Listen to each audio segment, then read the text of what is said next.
Hey, what is up, guys? Welcome back to the 40K Cafe, and by popular demand, thanks again for the back-to-back great suggestions. Today we will be going over the Legion of the Damned.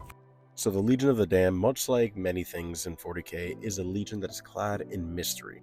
They are legendary and fiercely loyal warriors to the Imperium that appear when the Imperium needs them the most, when all hope seems lost, when on a battlefront everything is not but gone, and just like many things, when situations are most dire. They are a powerful fighting force for the Imperium, and when I say little is known about them, I do mean that in everything in its entirety. There are a few theories that are going around, which we will go over today. Now, when the Legion of the Damned does appear, it is almost as though they appear from out of thin air or the warp. Notice that I didn't say by teleportation. The reason being is because they are truly and or definitely from the warp. They are clad in ethereal fire and are psychically gifted. On top of which, teleportation has been outright ruled out. Many of the Mechanicum and other investigators have gone through countless hours of auspex and studying the fact that there are no teleportation signatures whenever one of the Legionnaires appear.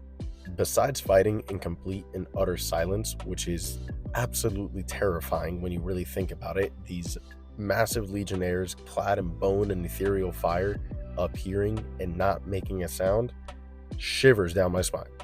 Whether it be the armor that they are clad in or the fact that they come from the ethereal, these Legionnaires are ridiculously difficult to put down. Amongst the battlefield, while unleashing their unbridled fury and infinite ammo, they can be seen to be shrugging off even the most insane and intense of blows. Blows that would easily let low a Space Marine and even a Dreadnought. Any attempts for investigation and or communication within the Legion has been all but impossible. And to find named Space Marines is arguably even more impossible. But, as with all things, there are a few exceptions, both of which involve Brother Sergeant Atticus Centaurius.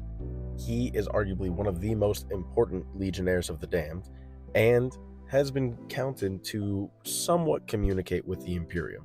He also carries an ancient relic in the shape of a skull that, even if a Legionnaire is brought low, can resurrect them. Now, going into some of the fan theories, or theories overall regarding the Legion of the Damned, let's start off with a very popular one that takes its roots back to the Horus Heresy. In the book of the Horus Heresy, the Master of Mankind, the webway is under attack, and very oversieged.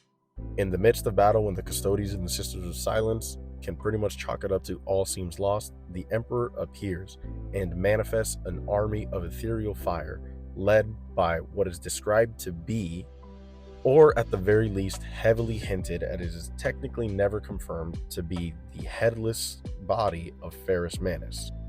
And again, if you read the book, it does go into heavy implications that it is Ferrus Manus, or at least the ethereal embodiment of Ferrus Manus, but again, to assume isn't a confirmation. It's just a really big heavy reference. And so the root of it is that many fans or people may believe that this is the first appearance of the Legion of the Damned, but we never see the appearance of any of the Legionnaires or this specific army that the Emperor had manifested up until the 42nd millennium, I believe. So although it's really cool that it happened, it doesn't have a lot of traction to consider it a factual basis. Next up, the most popular theory, or at least one of the most popular, is the fact that it is the fallen or lost chapter of the Firehawks chapter. In the year M41, the whole chapter was declared lost. Their fortress monastery, their chapter master, all their legionnaires, their flotillas, everyone was gone and lost in the war. Now, in a sector where the Orc freebooters were occupying, a set of inquisitors and other investigators would find two Space Marine husks that were donning the Firehawks chapter armor. Upon further investigation, they would end up being attacked by the freebooters, and then they would be saved by the Legionnaires of the Damned.